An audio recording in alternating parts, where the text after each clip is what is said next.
안녕하세요. 사랑하는 나그네 교회 여러분, 그리고 하나님의 말씀을 함께 즐거이 읽어가는 그리스도의 형제 자매된 교회 여러분. 오늘 우리가 읽을 주의 말씀은 욥기 9장의 말씀입니다. 욥은 확신이 있었죠. 그것은 자신이 당하는 고난이 인과응보에 따른 것이 아니라는 그런 확신입니다. 인과응보의 결과로 자신이 고난을 당하려면, 그것이 맞다면 자신이 자신을 정직하게 살폈을 때 핑계할 수 없는 허물과 죄가 있어야 하는데 욥은 아무리 찾아도 그것을 찾을 수가 없었던 것입니다. 따라서 욥의 고민은 인과응보가 아니라면 어쩌야 이러한 고난을 하나님께서 내게 주셨는가? 그리고 주시는 것은 하나님의 주권이요 그 섭리를 피조물이 감당할 수 없다 할지라도 그러한 고난을 주시는 이유를 인과응보 외에 다른 어떤 것이라도 붙들 만한 이해의 실마리를 주셔야 되는 것이 아닌가. 욥의 질문과 탄식은 그렇게 나아갑니다. 이러한 욥은 이제 오늘 읽는 9장과 또 내일 읽을 10장에서 빌닷의 주장에 대해서 논박을 전개합니다. 1절부터 내용을 보죠. 욥이 대답하여 이르되 2절 진실로 내가 이 일이 그런 줄을 알거니와 인생이 어찌 하나님 앞에 의로우랴. 3절 사람이 하나님께 변론하기를 좋아할지라도 천마디에 한마디도 대답하지 못하리라. 4절 그는 마음이 지혜로우시고 힘이 강하시니 그를 거슬러 스스로 완악하게 행하고도 형통할 자가 누구이랴. 어떤 말을 하고 있나요? 하나님 앞에서 인간은 의롭다 할 인생이 하나도 없다. 따라서 하나님과 변론을 할 수 있는 사람조차 없다. 내가 하나님 앞에서 의로운 자 되어야 하나님 앞에서 변론을 할 거 아니겠어요? 근데 그럴 만한 인간은 아무도 없다고 탄식합니다. 욥 자신도 그렇다는 것이죠. 자신의 고난을 놓고 하나님께 물어야 할 텐데 지은 죄로 인한 인과응보에 따른 형벌을 할 만한 죄는 못 찾겠지만 그런 인간 자체가 어찌 그 높고 거룩하신 하나님 앞에서 의롭다, 깨끗하다, 흠없다, 거룩하다 할 자가 누가 있냐는 것이죠. 기본적으로 안 된다는 것을 욥은 지금 말하고 있습니다. 따라서 그렇게 절대의를 갖고 있는 하나님 앞에서 인간이 자신이 당하는 고난과 관련하여 변론을 할 만한 그러한 의도 없고 지혜도 없다는 걸 탄식하고 있는 것입니다. 따라서 자신이 당하는 고난의 문제가 인과응보입니까? 라고 그것이 아닐지인데 무엇 때문에 내가 이런 고난을 주는 것입니까? 라고 하나님께 물을 때에 하나님과 변론하여 어떤 답을 얻을 수 있겠는가? 인간이 답을 얻을 수 있겠는가? 라는 인간의 한계에 대한 탄식이죠. 어떻게 보게 되면 인과응보라는 것은 죄가 있기 때문에 받는 것이고 또 한편으로 욥은 인간은 하나님 앞에서 의로운 자가 없다 하니까 결국 의로운 자가 없는 인간은 자신이 받는 고난을 자신의 의 없음, 죄와 연결시킬 수 있는 것이 아닌가 이렇게 생각할 수 있지만 욥의 생각은 달랐던 겁니다. 절대적인 존재로서 인간이 하나님 앞에서 의로울 자가 없지만 그런 자가 살아가면서 하나님 앞에서 죄를 범해 당하는 형벌의 문제는 별개 문제라는 것이죠. 그러니까 욥은 비록 자신이 절대적인 의미에서 의로운 자는 아니지만 그럼에도 불구하고 하나님 앞에 부름받아 살아가는 과정 속에서 하나님의 교훈과 말씀 앞에 범죄하여 당할 만한 고난은 자신에게 없다. 이렇게 말하고 있는 것이죠. 욥의 하나님 앞의 경고는 절대 의가 없는 인간이 그래서 하나님 주신 교훈과 말씀을 가지고 하나님 앞에 순종을 살아가고자 하는 신앙심의 관점에서 보고 있는 거예요. 8절, 5절부터 보게 되면 하나님의 권능을 이렇게 고백합니다. 그가 진노하심으로 산을 무너뜨리시며 옮기실지라도 산이 깨닫지 못하며 6절 그가 땅을 그 자리에서 움직이시니 그 기둥들이 흔들리도다. 그가 해를 명령하여 뜨지 못하게 하시며 별들을 가두시도다. 하나님이 어떤 분이신가? 진노하시면 산도 무너뜨리고 옮기시는 분, 땅도 움직이고 기둥도 흔들어 버리시는 분, 해와 별들도 주의 뜻대로 다스리시는 분. 이런 권능이 바로 하나님의 권능일진데 하나님 바로 어떤 분이신가? 창조주가 아니신가? 8절부터 그와 사이를 이어가죠. 그가 홀로 하늘을 펴시며 바다 물결을 밟으시며 9절 북두성과 삼성과 묘성과 남방의 밀실을 만드셨으며 10절 측량할 수 없는 큰 일을 셀 수 없는 기이한 일을 행하시니라. 이러한 하나님의 창조의 권능을 생각할 때 그분의 섭리의 주권과 그 주권대로 행하실 권능을 생각할 때 감히 인간인 주제에 누가 하나님 앞에서 그것이 옳습니다, 틀렸습니다 말할 만한 이 의의를 제기할 수 있을까요? 그럴 수 없지요. 욥은 11절 13절에 그럴 수 없다는 사실을 이렇게 고백합니다. 그가 내 앞으로 지나시나 내가 보지 못하며 그가 내 앞에서 움직이시나 내가 깨닫지 못하니라. 하나님이 빼앗으시면 누가 막을 수 있으며 무엇을 하시나이까 하고 누가 물을 수 있으랴. 하나님이 진노를 돌이키지 아니하시다니 라합을 돕는 자들이 그 밑에 굴복하겠거든. 하나님의 섭리의 주권을 누가 막으며 무엇을 하시는가? 라고 누가 묻겠냐는 것이죠. 하나님 내 앞으로 지나 내가 보지 못하며 그 앞에서 그가 내 앞에 움직이시나 내가 깨닫지 못하는 하나님의 섭리는 인간의 지혜를 너무 오묘하고 신비한 것입니다.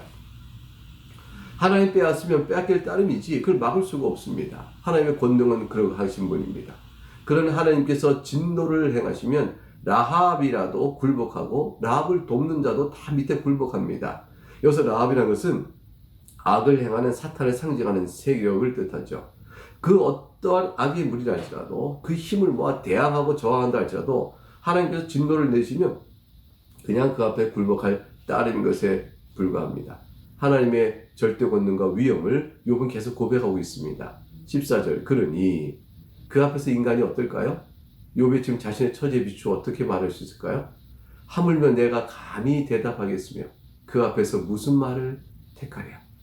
인간은 하나님의 전능과 주권 앞에서 감히 말할 또 뭐라고 대꾸할 위치에 있지 못합니다. 이걸 깨닫는 것은 굉장히 중요한 일이죠. 하나님 앞에 나가는 신앙에 있어서의 첫걸음과 같은 것입니다. 15절과 16절에 가게 되면 가령 내가 의로울지라도 대답하지 못하겠고 나를 심판하실 그에게 간구할 뿐이며 가령 내가 그를 부름으로 그가 내게 대답하실지라도 내 음성을 들으셨다고는 내가 믿지 아니하리라. 내가 제 아무리 의롭다 할지라도 하나님 앞에는 뭐라고 대꾸하고 발로를 필 수 없고 그저 우리의 바라는 말을 주 앞에서 간구를 내오늘 그럴 처지에 불과하다라고 말합니다. 하나님께서 내 간구를 또 들으시고 응답했을지라도 그 음성을 잘 들으셨는지 알 수도 없을 수도 있다는 것이죠. 왜냐하면 내 처지와 상황을 볼 때 욥이 보는 거예요. 지금 자신이 고난의 처지를 당하고 있는 걸 볼 때 하나님께서 내 음성을 들으셨다고 말할 만한가? 인간으로선 자신이 처한 형편과 하나님의 신 주권의 상관 속에서 내가 한 기도를 들으셨다고 할 만한 그를 판단할 만한 지혜를 못 가져요. 왜냐하면 인간의 지혜라는 것은 인간 공부의 지혜가 사실 인간의 지혜 안에서 가장 단순하고도 또 편한 것이 한데요. 근데 내가 지금 고난 당하니까 하나님이 내가 죄가 있어 벌하신 거야. 이렇게 하면 모든 걸 해석할 수 있다면 인간도 자신의 처지에 따라서 내 간구를 응답하셨다 할 때 판단할 수 있겠죠. 근데 하나님의 섭리는 훨씬 더 복잡하고 하나님께서 내 앞에서 행하셔도 내가 그것을 알 길이 없다 그랬어요. 하나님께서 내 앞에서 무엇을 또 행하셔도 내가 막을 수도 없고 내 앞에 지나셔도 나는 보지 못한다 했습니다. 그러한 하나님의 주권적인 섭리의 신비로움과 지혜의 탁월성 앞에 살아가는 우리는 내가 하나님 앞에 간구를 한다 할지라도 그 의로워서 하나님 앞에서 내가 심판을 또 간구하고 내가 그의 이름을 부르며 내가 또 나아갈 때 하나님 설령 내 응답을 들었다 할지라도 내가 그것을 알 수 없다. 왜냐하면 하나님의 지혜의 응답은 내가 볼 때는 응답으로 이해할 만한 지혜가 나한테는 없기 때문이다. 라는 것이 되어지는 것이죠. 그러므로 하나님이여 나의 부르짖음을 귀를 열어 들어달라고 나는 그냥 간구할 따름이고 그리고 하나님께서 어떻게 응답하신조차 알 수 없을 만큼 우리는 주의 주권과 지혜 앞에서 무력한 자입니다. 이렇게 고백합니다. 그러면서 욥이 이제 자신이 그럼에도 불구하고 하나님 앞에 탄식하는 이유를 설명합니다. 이렇게 알 수 없는 인간에게 지금 욥에게 주어진 심한 고난은 욥을 알고 하나님께 계속 간구와 탄식하지 않을 수 없게 만든다는 것이에요.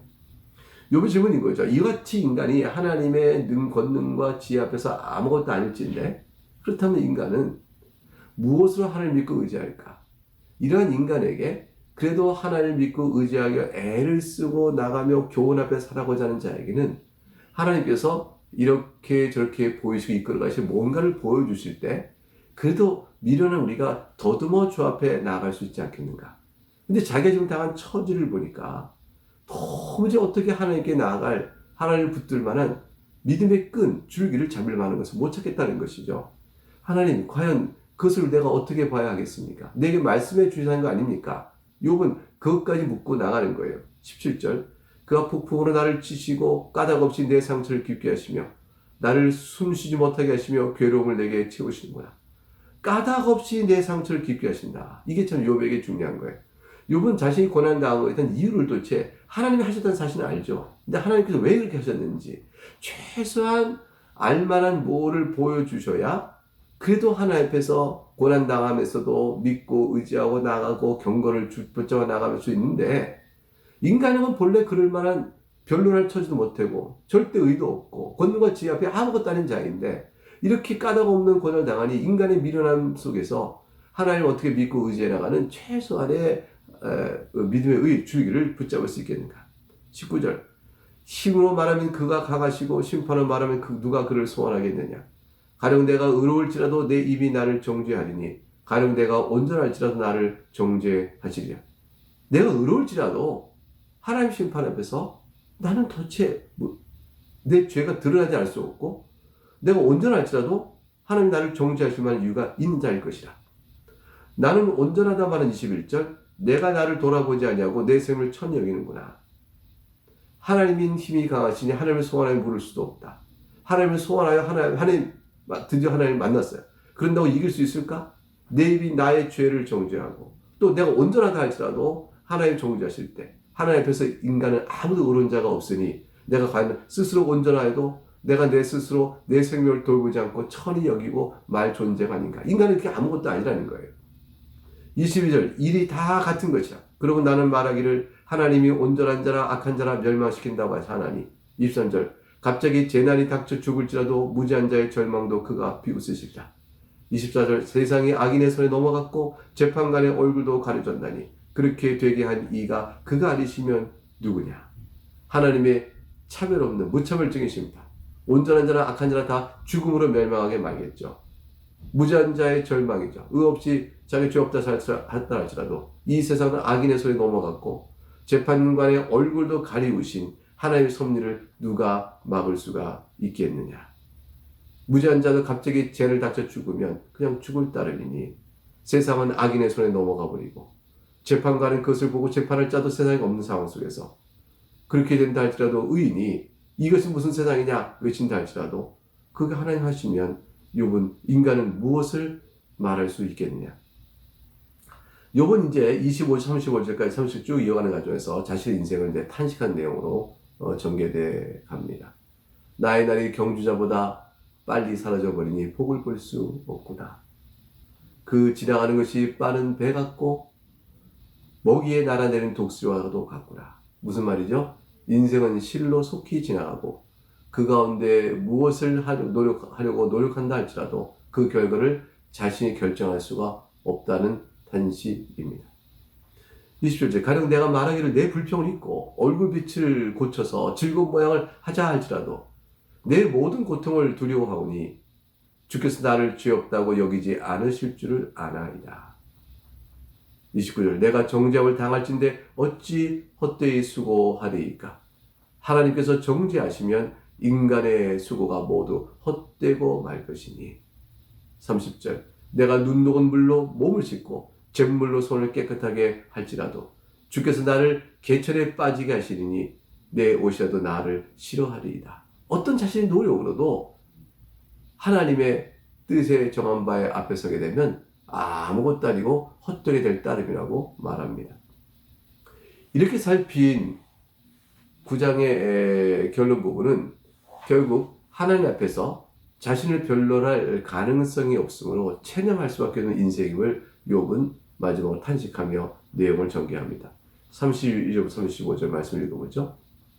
하나님은 나처럼 사람이 아니신지 내가 그에게 대답할 수 없으며 함께 들어가 재판을 할 수도 없고 우리 사이에 손을 얹을 판결자도 없구나. 주께서 그의 막대기를 내게 써나게 하시고 그의 위엄이 나를 두렵게 하지 아니하시길 원하노라. 그리하시면 내가 두려움 없이 말하리라. 나는 본래 그렇게 할 수 있는 자가 아니니라.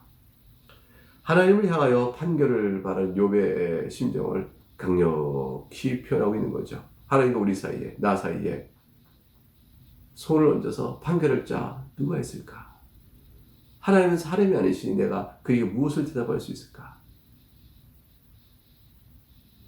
그럼에도 하나님께서 그 내리시는 권능의 막대기를 내게 떠나게 하시고 위험으로 두렵게 하지 않으시고 나로 하여금 입을 열어 주 앞에서 말을 할 수 있게 하신다면 그럼 나는 35절 난 두려움 없이 내가 말하리라.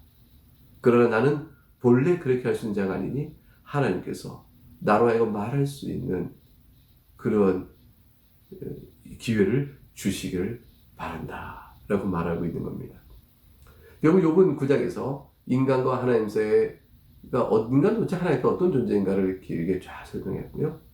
그리고 변론조차도 인간은 하나님께서 하게 하실 때라야 말할 수 있는 자에 불과하다는 사실까지를 고백하고 있습니다.